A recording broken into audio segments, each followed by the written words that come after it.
Hi everyone, स्वागत करते हैं आप सभी का फिक्स टारगेट 2.0 परिवार के एक और नई क्लास में। जितने भी स्टूडेंट्स बिहार या फिर भारत के किसी भी यूनिवर्सिटी से ग्रेजुएशन थर्ड सेमेस्टर में हैं, आपने यदि मेजर पेपर, माइनर पेपर या फिर बच्चे एमडीसी पेपर, इस तीनों में से किसी भी पेपर में हिंदी साहित्य सब्जेक्ट को रखा है तो आप लोग आज के इस पूरे क्लास को शुरू से लेकर एंड तक जरूर देखिएगा। बच्चे, अभी हम लोग हिंदी साहित्य का यूनिट नंबर फर्स्ट में दूसरा चैप्टर कर रहे हैं। दूसरा चैप्टर जहां पर आप लोगों को द्विवेदी युग के बारे में पढ़ना है। अब देखिए, द्विवेदी युग में जितने भी टॉपिक वाइज आपको सिलेबस कवर करने थे मैंने आपको कंप्लीट करवा दिया है। अगर आप लोगों ने क्लास नहीं देखा है तो डिस्क्रिप्शन में आपको लिंक मिल जाएगा, वहां से आप लोग सभी क्लास को जरूर देख लीजिएगा। जहां से आपके पेपर में जो लॉन्ग टाइप क्वेश्चंस पूछा जाएगा, जो भी शॉर्ट टाइप क्वेश्चंस पूछा जाएगा, आप इजीली हल कर पाओगे। अब देखिए, आज के इस क्लास में बच्चे हम लोग विशेष फोकस ऑब्जेक्टिव पर करने वाले हैं और जिसमें आपको टॉप 50 ऑब्जेक्टिव क्वेश्चंस द्विवेदी युग से कराऊंगा। जितना क्वेश्चंस मैं यहां पर कराने वाला हूं वो आपके एग्जाम के लिए बिल्कुल सफिशिएंट होगा। इसके बाहर आपसे एक भी क्वेश्चंस नहीं पूछा जाएगा। तो बस आप लोग क्लास को ध्यान से देखिए। हर एक ऑब्जेक्टिव क्वेश्चंस के साथ मैं आपको कुछ मोस्ट इंपोर्टेंट फैक्ट्स भी नोट कराऊंगा, तो आपको उसे भी नोट कर लेना है क्योंकि वहां से भी आपके पेपर में क्वेश्चंस बनाए जा सकते हैं। तो आइए हम एक एक करके सभी प्रश्नों को देखते हैं। एक बार आप लोगों ने सेशन को शेयर नहीं किया है बच्चे, तो अपने सभी फ्रेंड्स को शेयर कर दीजिए ताकि आपके सभी दोस्त भी एक साथ मिलकर यूट्यूब पर सबसे बेहतरीन तैयारी कर सके। सेशन को लाइक नहीं किए बच्चे, लाइक कर लेना, और चैनल पर नए हैं, आपने भी सब्सक्राइब नहीं किया है तो सब्सक्राइब करके नोटिफिकेशन बेल को जरूर ऑन कर लेना ताकि टाइम से आपको क्लास मिल पाएगी। आइए हम बारी बारी से क्वेश्चंस को देखते हैं और इस क्रम में देखिए सबसे पहला क्वेश्चंस आपका क्या है। सबसे पहला क्वेश्चंस कहता है बच्चे कि द्विवेदी युग की समय सीमा क्या है। ऑप्शन क्या है? 1900 ईस्वी से लेकर के 1918 ईस्वी, 1918 से 1936, 1936 से 1953 या फिर 1953 से 1920। अगर आपको आंसर पता है जिस भी प्रश्न का तो आप लोग कमेंट में जरूर लिखिएगा। ऐसा करने से आपको चीजें याद हो जाती है। ठीक है, बात कर रहे बच्चे हम लोग किसकी? द्विवेदी युग की। तो देखो यहां से कई सारे प्रश्न बन सकते हैं, जैसे कि द्विवेदी युग का दूसरा नाम क्या है? तो आप कहोगे गुरुजी जागरण सुधार काल। क्या कहोगे? गुरुजी जागरण सुधार काल के नाम से द्विवेदी युग को जाना जाता है। अब देखिए, इससे पहले मैंने आपको भारतेंदु युग के बारे में पढ़ाया था, तो एक बार बच्चे आप लोग कमेंट करके बताना कि भारतेंदु युग का दूसरा नाम क्या है। फटाफट से आप लोग कमेंट करके बताइए तो देखते कितने बच्चों को याद है। चलिए अब यहां पर आ जाइए, द्विवेदी युग की बात करते हैं। तो जैसे कि देखिए, द्विवेदी युग में जो भी कविताओं की रचना की गई थी तो वह किस भाषा में किया गया था? तो सिंपली आप याद रखोगे, द्विवेदी युग की जो भाषा रही थी बच्चे वह खड़ी बोली भाषा रही थी। कौन सी भाषा रही थी? खड़ी बोली भाषा। जैसे मैंने आपको भारतेंदु युग में पढ़ाया था कि भारतेंदु युग की जो भाषा रही थी वह ब्रज भाषा रही थी, है ना? वैसे ही यहाँ याद रखना है आपको, द्विवेदी युग की जो भाषा है वह खड़ी बोली भाषा है। इसके बाद देखना बच्चे, द्विवेदी युग का जो नामकरण किया गया है वह किसके नाम पर किया गया है? तो आप कहोगे सर महावीर प्रसाद द्विवेदी जी के नाम पर। किसके नाम पर? महावीर प्रसाद द्विवेदी जी के नाम पर जो है इस युग का नाम द्विवेदी युग रखा गया। कंप्लीटली इतनी बातें आपको यहां से याद रखने ही रखने हैं। इसके बाद देखिए, द्विवेदी युग के अगर समय सीमा की बात करेंगे तो सिंपली आपका आंसर अब आ गया होगा 1900 ईस्वी से लेकर के 1918 ईस्वी तक का जो काल रहा था आधुनिक हिंदी साहित्य में, वह द्विवेदी युग के नाम से जाना गया। आगे देखेंगे बच्चे, अगला सवाल क्या है आपका? अगला क्वेश्चन यहां पर कह रहा है कि सरस्वती पत्रिका का संपादन कब से प्रारंभ किया गया? 1909 में, 1900 में, या फिर 1903 में, 1910 में, या फिर 1920 ईस्वी में? समझ गया ना? ये क्वेश्चंस आपके लिए इंपॉर्टेंट रहने वाला है, इसको आप जरूर याद रखिएगा क्योंकि यहां से प्रश्न बन सकते हैं। सबसे पहला तो देखो, सरस्वती पत्रिका की जब हम बात करते हैं तो यह पत्रिका प्यारे बच्चे किसके द्वारा संपादित किया गया? तो यह आंसर क्या हो जाएगा आपका? आंसर हो जाएगा सर महावीर प्रसाद द्विवेदी जी के द्वारा क्या किया गया है? तो इसका संपादन किया गया है। क्लियर है? चलिए इसके बाद देखिएगा, तो यहां से आपके प्रश्न बन जाते हैं, जैसे कि सरस्वती पत्रिका का जो प्रथम अंक है, ठीक है, प्रथम अंक, इसका प्रकाशन कब होता है? तो प्रथम अंक का जो प्रकाशन होता है प्यारे बच्चे 1900 ईस्वी में होता है।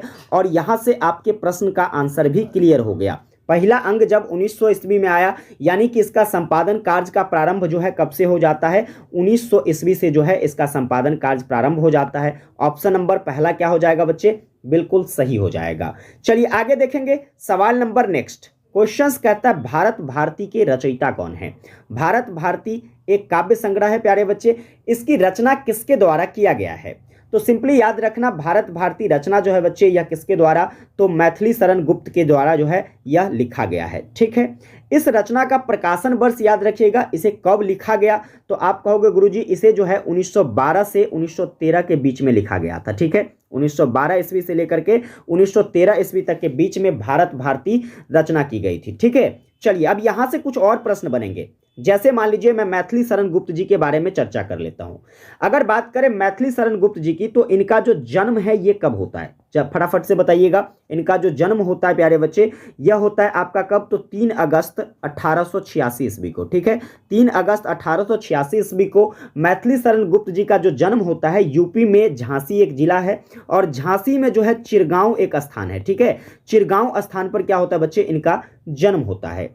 इनके पिताजी की बात कर लेते हैं। देखिए आपसे पूछा जा सकता है इनके पापा का नाम, तो इनके पिताजी जो थे जिनका नाम था सेठ रामचरण। ठीक है, सेठ रामचरण इनके पिताजी का नाम था। इनके माताजी की बात कर लेंगे तो माताजी का नाम था प्यारे बच्चे काशीबाई। ठीक है, ये सभी नाम आपको याद रखने हैं जहां से आपके पेपर में क्वेश्चंस बनेगा। एक और क्वेश्चंस नोट करना यहां पर जो कि इंपॉर्टेंट रहेगा आपके लिए, मैथिली शरण गुप्त जी का जो पहला काव्य संग्रह था वह कौन सा था, तो आपको याद रखना है सर रंग में भंग। कौन सा काव्य संग्रह, रंग में भंग नाम की जो काव्य संग्रह है यह मैथिली शरण गुप्त जी की पहला काव्य संग्रह है।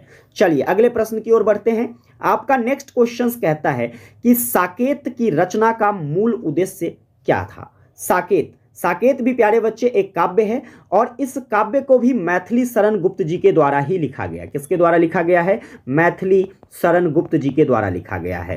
तो ये बात आप याद रखोगे। इसके बाद यहां से एक मोस्ट इंपोर्टेंट फैक्ट याद रखना जहां से पेपर में प्रश्न बनने की पूरी संभावनाएं रह सकती है। जैसे कि आपसे पूछेगा बताइए साकेत काव्य में जो है प्यारे बच्चे कितने सर्ग हैं, तो आप कहोगे गुरुजी इसमें टोटल 12 गो सर्ग हैं। कितने सर्ग हैं, 12 सर्ग। और इसका लिखने का जो मूल उद्देश्य रहा था वह देश प्रेम रहा था, क्योंकि देखिए द्विवेदी युग की जो अधिकांश रचनाएं थी ना उसमें देश प्रेम को लेकर ही चर्चा किया गया है। हालांकि आपको बहुत सारी ऐसी रचनाएं मिलेगी जिसमें देश के प्रति भावना को जाहिर किया गया है, आपको बहुत सारे रचना में लोकहित देखने को मिलेगा, लेकिन आपके मैथिली शरण गुप्त जी की जो ये साकेत काव्य रचना है इसमें देश प्रेम के बारे में बताया गया है। क्लियर है बच्चे। चलिए अगले प्रश्न पर बात करते हैं। आपका जो नेक्स्ट क्वेश्चन रहने वाला है, क्वेश्चन कहता है कि खड़ी बोली हिंदी को काव्य भाषा के रूप में प्रतिष्ठित करने का श्रेय जो है ये किसे दिया जाता है। बहुत सुंदर क्वेश्चन से आपसे पूछा जा सकता है। देखो खड़ी बोली भाषा, आपको मैंने पहले क्वेश्चंस में बताया था कि आपके जो द्विवेदी युग है उसकी भाषा क्या रही थी, खड़ी बोली भाषा रही थी। और इसकी शुरुआत जो है प्यारे बच्चे किसके द्वारा, महावीर प्रसाद द्विवेदी जी के द्वारा माना जाता है। तो सिंपली इसका जो आंसर हो जाएगा आपका क्या हो जाएगा, खड़ी बोली भाषा का जो काव्य भाषा में क्या कहते हैं प्रतिष्ठित रूप देने का जो श्रेय जाता है यह महावीर प्रसाद द्विवेदी जी को जाता है। क्लियर है बच्चे। अब देखो यहां से एक और प्रश्न बन सकते बड़ा सुंदर सा क्वेश्चंस क्या पूछा जाएगा। जैसे मान लीजिए मैंने पूछा आपसे खड़ी बोली भाषा का दूसरा नाम क्या है, तो आप कहोगे सर खड़ी बोली भाषा का जो दूसरा नाम है वह है कौरवी भाषा। ठीक है, कौन सी भाषा, खड़ी बोली भाषा का दूसरा नाम कौरवी भाषा है। इसके बाद देखना और प्रश्न बनेंगे, जैसे कि खड़ी बोली भाषा की जो पहली रचना थी, सबसे पहली रचना कौन सी थी, सबसे पहली रचना खड़ी बोली भाषा का, तो आप कहोगे सर प्रिय प्रवास रचना था। ठीक है, प्रिय प्रवास रचना जो कि 1909 से लेकर के 1913 ईस्वी तक लिखा जाता है। ठीक है, 1909 से लेकर के 1913 ईस्वी तक लिखा जाता है। किसके द्वारा लिखा जाता है प्रिय प्रवास रचना, तो आप कहोगे सर अयोध्या सिंह उपाध्याय हरिऔध जी की ये रचना है। किसकी रचना है, अयोध्या सिंह उपाध्याय हरिऔध जी के द्वारा प्रिय प्रवास नाम की रचना की जाती है, जो खड़ी बोली की सबसे पहली रचना है। इसीलिए ऐसा भी कहा जाता है कि खड़ी बोली रचना का जो सबसे पहला कवि था बच्चे वह हरिऔध जी थे। क्लियर है, इतनी बात आप लोग याद रखेंगे। चलिए अगले प्रश्न की ओर बढ़ते हैं। आपका नेक्स्ट क्वेश्चन कह रहा है कि अंग्रेज सरकार ने देशभक्ति रचनाओं के लिए किस रचना को प्रतिबंधित किया था। मतलब जो भी द्विवेदी युग में रचना की जाती थी तो देशभक्ति से संबंधित जो भी रचनाएं थी उसमें किस रचना को जो है अंग्रेजी सरकार के द्वारा प्रतिबंध लगा दिया गया, क्योंकि उस समय जो हमारे भारत में ब्रिटिश शासकों का जो है हुकूमत था, तो उसने क्या किया, तो उस रचना पर प्रतिबंध लगा दिया। अब वह रचना कौन सी रचना थी, तो सिंपली आप याद रखोगे भारत भारती, है ना। कौन सी रचना थी प्यारे बच्चे, भारत भारती। आपको मैंने ये प्रश्न अभी कराया, एक बार आप लोग कमेंट करके बताना बच्चे कि भारत भारती रचना जो है यह किसके द्वारा लिखा गया है। अभी मैंने आपको एक क्वेश्चन करवाया था। चलिए आगे देखेंगे, भारत भारती रचना जो है बच्चे इसका प्रकाशन कब होता है। ठीक है, इसका प्रकाशन वर्ष आपसे पूछ लिया जा सकता है, तो सिंपली कहोगे सर इसका जो प्रकाशन वर्ष रहा था वह 1914 ईस्वी रहा था। क्या रहा था? 1914 ईस्वी में आपके भारत भारती काव्य की क्या होती है? प्रकाशन होती है, जिसमें स्वदेश प्रेम के बारे में बताया गया है। किसके बारे में? खुद के देश के प्रेम के बारे में बताया गया है। क्लियर है बच्चे? इतनी बात आप लोग याद रखोगे। चलिए नेक्स्ट क्वेश्चंस की ओर बढ़ते हैं। आपका नेक्स्ट नंबर सवाल बड़ा सुंदर सा सवाल ये भी है, और इस टाइप के क्वेश्चंस आपसे पेपर में पूछे जा सकते हैं। जैसे कि बात करें, क्वेश्चंस कहता है अबला जीवन हाय तुम्हारी यही कहानी, आंचल में है दूध और आंखों में पानी। ठीक है, यह जो पंक्ति है यह किस काव्य कृति से लिया गया है? सिंपल सी बात याद रखोगे। देखो अबला जीवन, ठीक है, अबला जीवन की बात करेंगे तो एक नारी की बात हो रही है।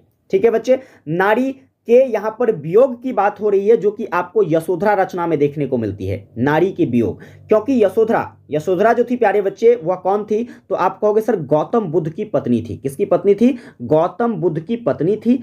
और इस रचना में बच्चे जो है गौतम बुद्ध जो अपना घर छोड़कर चले जाते हैं उसके बारे में ही बताया गया है। क्लियर है बच्चे? जैसे कि यहां पर जब गौतम बुद्ध अपना घर छोड़कर चले जाते हैं तो उस वियोग में किस तरीके से यशोधरा अपना जीवन यापन करती है, उसी वियोग के बारे में आपको यशोधरा रचना में देखने को मिल जाएगा। क्लियर है बच्चे? चलिए अगर बात करें इसके प्रकाशक कौन है भाई, इसको किसने लिखा है, तो सिंपल सी बात याद रखोगे सर इतनी अच्छी रचना तो मैथिली शरण गुप्त जी ही कर सकते हैं। मैथिली शरण गुप्त जी, जिसे जो है महात्मा गांधी के द्वारा राष्ट्र कवि कहा गया था 1930 ईस्वी में। समझ गए ना? चलिए आगे देखेंगे बच्चे, ये भी फैक्ट्स याद कर लेना। 1930 ईस्वी में जो है बच्चे क्या कहा गया था? महात्मा गांधी जी के द्वारा इसे राष्ट्र कवि कहा गया था।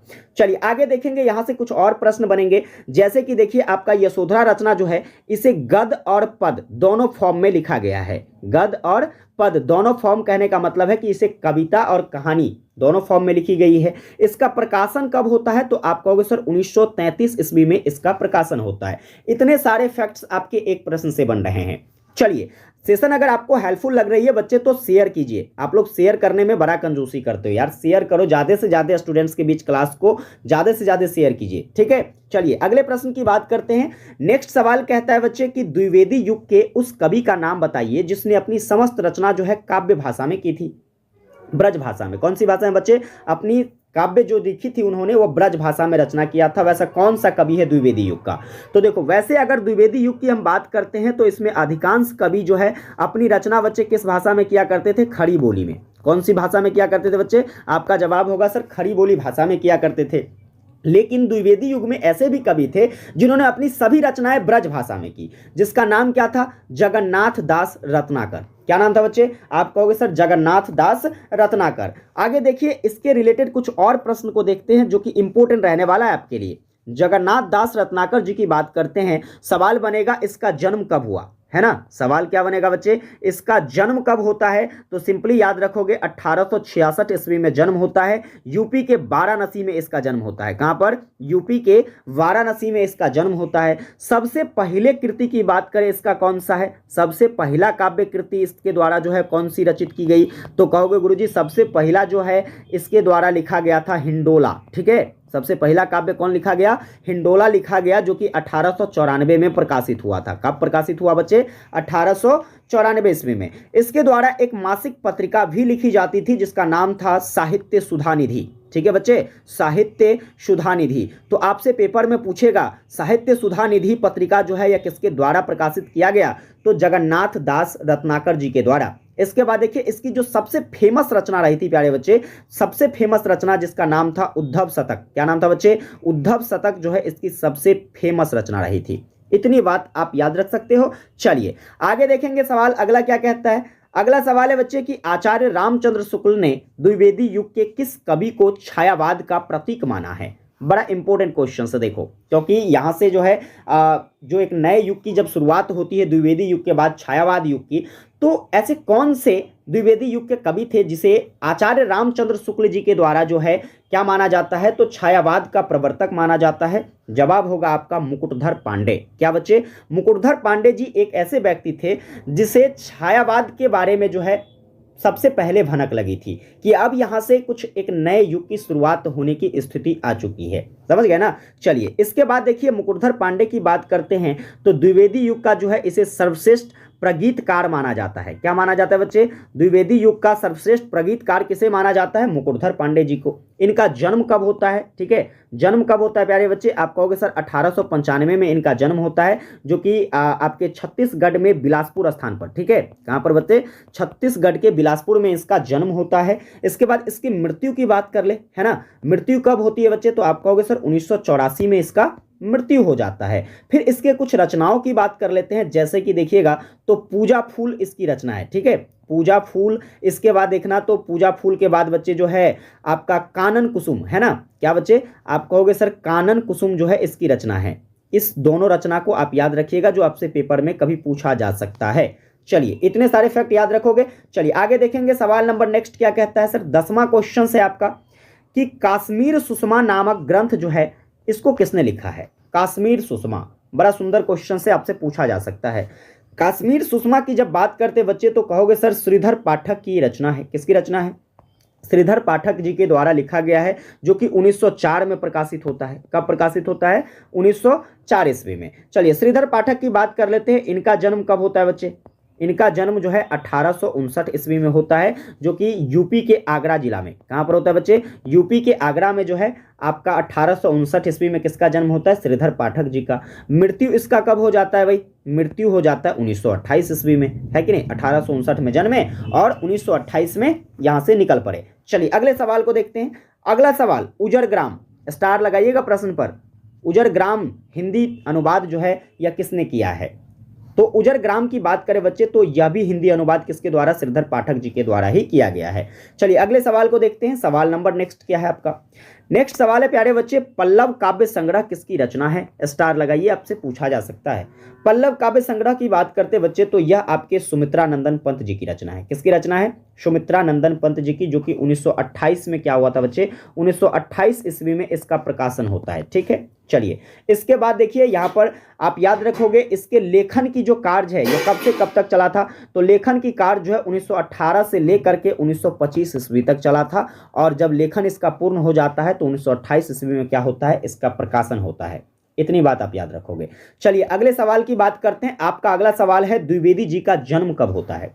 स्टार लगाइए। महावीर प्रसाद द्विवेदी जी के बारे में बात किया जा रहा है। तो इनका जन्म प्यारे बच्चे जो है 1864 ईस्वी में 15 मई को होता है। कब होता है? 15 मई 1864 ईस्वी को द्विवेदी जी का जन्म होता है। कहां पर जन्म होता है ये भी तो पूछ सकता है। तो आप कहोगे सर यूपी में एक रायबरेली जिला है। क्या है बच्चे? रायबरेली जिला, जो कि आपके यूपी में है। इस रायबरेली में एक दौलतपुर नाम का गांव है। ठीक है, दौलतपुर नामक गांव में जो है आपके महावीर प्रसाद द्विवेदी जी का जन्म होता है। इनके पिताजी का नाम क्या था बच्चे? इनके पिताजी का नाम था, क्या था बच्चे? तो आप कहोगे सर पंडित राम सहाय द्विवेदी, है ना। क्या नाम था बच्चे? पंडित राम सहाय द्विवेदी जो है इनके पिताजी का नाम था। इसके बाद देखिएगा यहां से और क्वेश्चंस बनेंगे, जैसे कि इनकी मृत्यु कब हो जाती है? तो इनकी मृत्यु जो है प्यारे बच्चे यह 1938 ईस्वी में हो जाता है। कितने ईस्वी में? 1938 ईस्वी में इसका मृत्यु हो जाता है और 1864 में इनका जन्म होता है। ये सारी बात आपको याद रखनी है। आगे चलिए, आगे देखेंगे तो अगला सवाल है, काशी नागरी प्रचारणी सभा का गठन कब हुआ? काशी नागरी प्रचारणी सभा, ये क्वेश्चंस भी आपसे पूछा जा सकता है।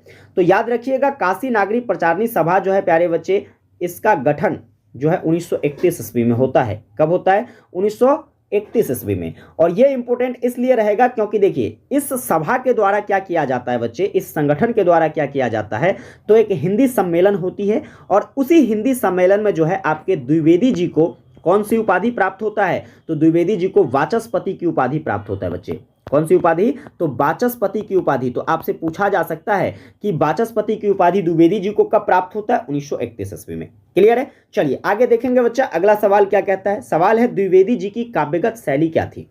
द्विवेदी जी, ठीक है, काव्यगत शैली, जो भी उनकी काव्य रचनाएं थी उसकी शैली क्या रही थी? तो उसके प्रत्येक रचना में जो है भावनात्मक चीजें देखने को मिलती थी, विचारात्मक चीजें भी देखने को मिलता था और व्यंग्यात्मक चीजें भी देखने को मिलता था। इसीलिए बच्चे इसका सही आंसर क्या हो जाएगा? ऑप्शन नंबर डी हो जाएगा, इनमें से सभी। क्लियर है? चलिए अगले सवाल पर बढ़े। अगला सवाल क्या कहता है? अगला सवाल है बच्चे, अयोध्या सिंह उपाध्याय हरिऔध जी का जन्म जो है यह कहां होता है? अयोध्या सिंह उपाध्याय हरिऔध, सिंपली याद रखोगे इनका जो जन्म होता है प्यारे बच्चे आजमगढ़ में होता है, जो कि यूपी में है। कहां पर है? यूपी के आजमगढ़ में आपके हरिऔध जी का जन्म होता है। कब जन्म होता है? अब ठीक है, सवाल पूछ लिया जाएगा कि इनका जन्म कब होता है, तो आप कहोगे सर 15 अप्रैल 1865 को होता है। कब होता है? 15 अप्रैल 1865 को। इसकी मृत्यु कब होती है भाई मेरे भाई? तो इसकी मृत्यु जो है यह हो जाता है आपका 16 मार्च 1947 को। कब होता है? 16 मार्च 1947 को हरिऔध जी की मृत्यु हो जाती है। लेकिन प्रश्न यहां से बनेंगे, देखो प्रश्न यहां से इसके कुछ प्रमुख रचना से बनेगा, ठीक है, प्रमुख रचना। जैसे कि बात करें इसकी सबसे फेमस रचना जो कि प्रिय प्रवास रहा है। क्या रहा है बच्चे?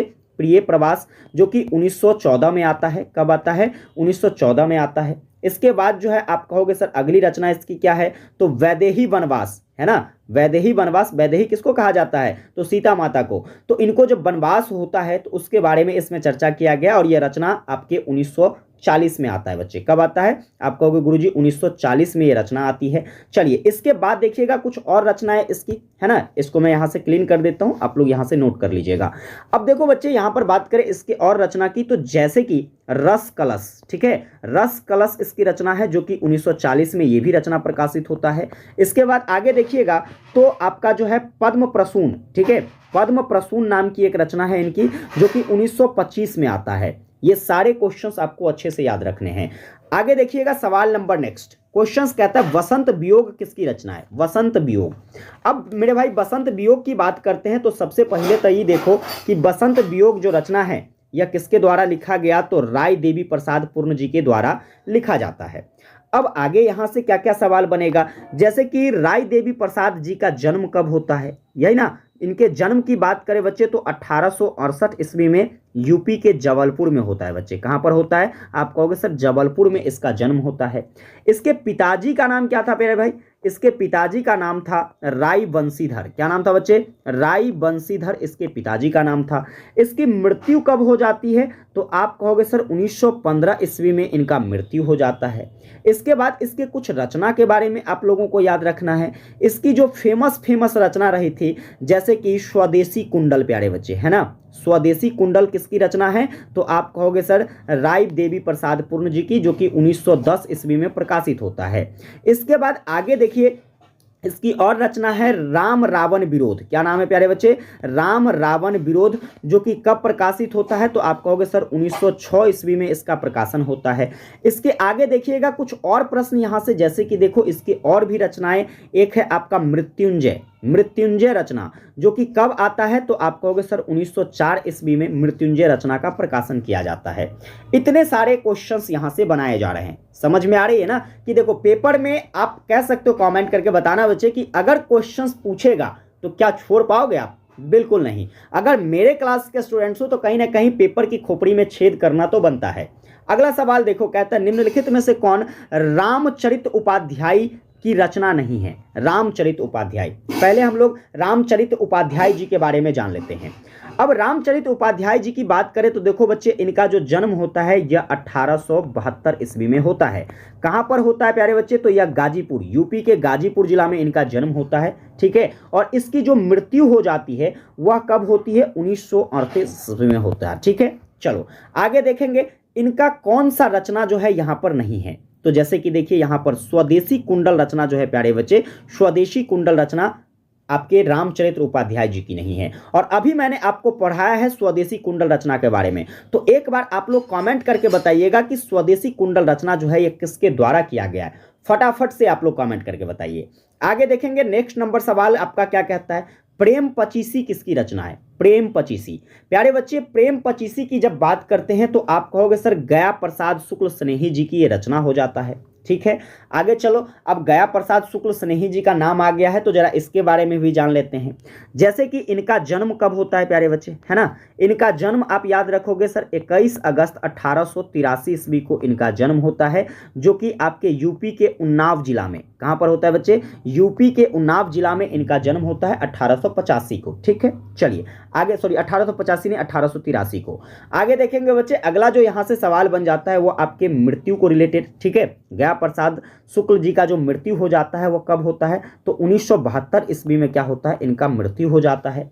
फिर आगे इसके कुछ रचनाओं के बारे में आप याद रखोगे, जैसे कि देखिए इनकी रचना एक तो आपका प्रेम पचीसी हो गया, ठीक है। इसके बाद आप याद रखोगे कृषक कुंदन, है ना, कृषक कुंदन जो कि इनकी फेमस रचना रही थी। इसके बाद देखिएगा तो जैसे कि राष्ट्रीय बीना है ना, राष्ट्रीय बीना किसकी रचना है प्यारे बच्चे? आप कहोगे सर राष्ट्रीय बीना जो है गया प्रसाद शुक्ल जी की रचना है। फिर आगे एक और रचना याद रखिएगा, यहाँ पर इसका स्क्रीनशॉट ले लीजिए। फिलहाल देखो यहाँ पर इसकी और रचना है, जैसे कि हम बात करें तो आप कहोगे सर त्रिशूल तरंग जो है इसकी रचना है। ठीक है, त्रिशूल तरंग जो है आपके गया प्रसाद शुक्ल स्नेही जी की रचना है। इतनी रचना आपको भी याद रखना है। आगे चलिए अगला सवाल जो कि आपके आज के इस क्लास का आखिरी सवाल होगा। इसके बाद हम कुछ प्रमुख रचनाओं के बारे में जानेंगे। देखिए हम बात करेंगे बच्चे, देखिए यहाँ पर स्वप्न रचना की बात की जा रही है। स्वप्न जो है यह किसकी रचना है? तो आपका आंसर होगा सर स्वप्न रचना ये राम नरेश त्रिपाठी जी की है। किसकी रचना है स्वप्न? तो राम नरेश त्रिपाठी जी के द्वारा लिखा गया है। चलिए अब यहाँ पर अगर हम राम नरेश त्रिपाठी जी की बात करते हैं तो राम नरेश त्रिपाठी भाई साहब इनका जो जन्म होता है यह कब होता है? तो इनका जन्म होता है 1889 में। कब होता है? 1889 में। कहाँ होता है? तो सुल्तानपुर में होता है। कहाँ पर बच्चे? सुल्तानपुर, जो कि आपके यूपी में ही है। सुल्तानपुर में इनका जन्म हो जाता है। मृत्यु की बात करें बच्चे तो आप कहोगे सर इनका मृत्यु 1962 ईस्वी में होता है। ठीक है, इसके बाद इसके कुछ फेमस रचना के बारे में आप लोग याद रखिए। इनके फेमस रचना की बात करें तो जैसे कि एक रचना हो जाता है मिलन। मिलन रचना जो है प्यारे बच्चे 1917 में आता है इनका। इसके बाद देखो, इसके बाद जो इनका रचना है पथिक, है ना, पथिक रचना की बात करें बच्चे तो यह 1920 में आता है। इसके बाद आगे देखिएगा, यहाँ पर देखिए आगे बच्चे मानसी रचना है इनका। मानसी रचना कब आता है? 1927 में आता है। और इसके बाद एक रचना यहाँ पर याद रखिएगा स्वप्न, जो कि 1929 में आता है। कब आता है बच्चे? स्वप्न रचना 1929 में आता है। और यह रचना एक ऐसी रचना है प्यारे बच्चे जिसको लेकर आपके राम नरेश त्रिपाठी जी को हिंदुस्तान अकादमी का पुरस्कार मिला था। कौन सा पुरस्कार? आप कहोगे सर हिंदुस्तान अकादमी का पुरस्कार दिया गया था। क्लियर है? तो इतने सारे फैक्ट्स, इतने सारे प्रश्न आपको अच्छे से कंप्लीट करना है।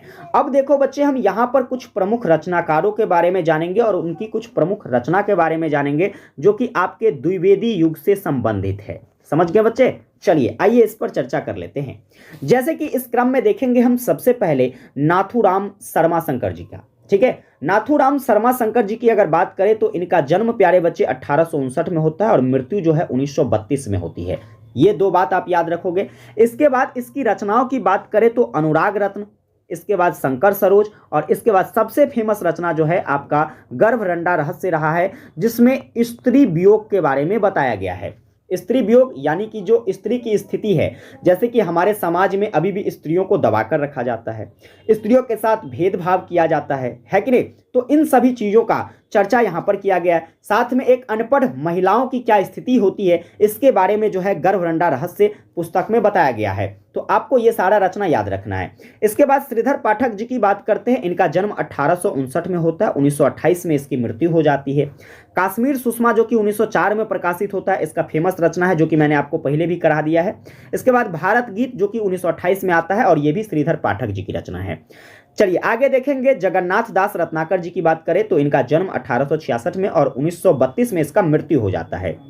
इसकी कुछ फेमस रचना जैसे कि गंगा बतरन जो कि 1928 में आती है। इसके बाद श्रृंगार लहरी और इसके द्वारा एक संपादन कार्य किया जाता है जो कि दीप प्रकाश, काफी इंपॉर्टेंट रहेगा, आपसे पूछा आ सकता है कि दीप प्रकाश का संपादन जो है किसके द्वारा किया गया? आप कहोगे सर जगन्नाथ दास रत्नाकर जी के द्वारा। ठीक है, चलिए आगे एक और लेखक के बारे में जानेंगे जो कि सत्यनारायण कविरत्न जी हैं। सत्यनारायण कविरत्न जी की बात करें तो इनका जन्म जो है 1880 को होता है और मृत्यु जो है 1918 को हो जाता है। क्लियर है? इनकी दो प्रमुख रचना आप लोग याद रखोगे। सबसे पहला आपका हृदय तरंग हो जाता है जो कि एक काव्य संग्रह है, और इसके बाद देखिए तो आपका जो है होरेसस जो कि इनकी एक अनुवादिक रचना थी। आप लोग ये बताइए, देखिए होरेसस पुस्तक जो है ये किसके द्वारा लिखा गया है? पहले आप लोग ये कॉमेंट करके बताओ, हॉरेसस पुस्तक किसके द्वारा लिखा गया है? मैंने आपको बच्चे जो है क्लास में पढ़ाया था जब मैं आपको लाइव लेक्चर्स ले रहा था पूरे टॉपिक वाइज, उसमें। फिलहाल ये जानिए कि आप हॉरेसस पुस्तक का अनुवादिक रचना जो है सत्यनारायण कविरत्न जी के द्वारा किया गया है। तो इतने सारे फैक्ट्स, इतने सारे प्रश्न जो है आपको अच्छे से कंप्लीट कर लेना है। एक बात आप लोग कमेंट करके बताना प्यारे बच्चे, आज की आपकी जो ये क्लास रही है ये कैसी रही है फटाफट से।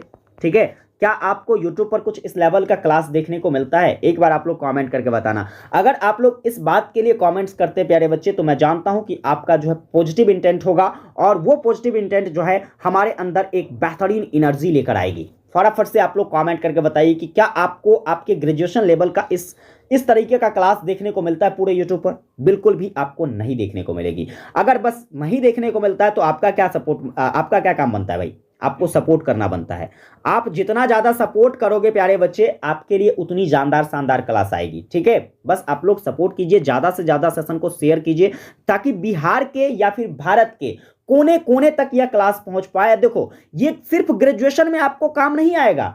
आप यूजीसी नेट की एग्जामिनेशंस दोगे, टीजीटी पीजीटी की एग्जामिनेशंस दोगे, आप एसटीटी की एग्जामिनेशंस दोगे। बच्चे, हर एक एग्जाम में यहां से प्रश्न बनेंगे, इस बात को आप याद रखिएगा, क्योंकि आपका जो सिलेबस है आपके यूजीसी नेट का, टीजीटी का, पीजीटी का, एसटेट का, हर जगह जो है बच्चे आपके कुछ इसी लेवल के क्वेश्चंस आते हैं। और बस तुम इतना ध्यान रखो, अगर इसको अच्छे से कर लेते हो ना, बस तो आपका काम बन जाएगा। समझ गए? तो चलिए फटाफट से आप लोग शेयर करते जाइए, ज्यादा से ज्यादा। विशेष मुलाकात करेंगे बच्चे आप लोगों से नेक्स्ट क्लास में। तब तक के लिए जय हिंद, वंदे मातरम।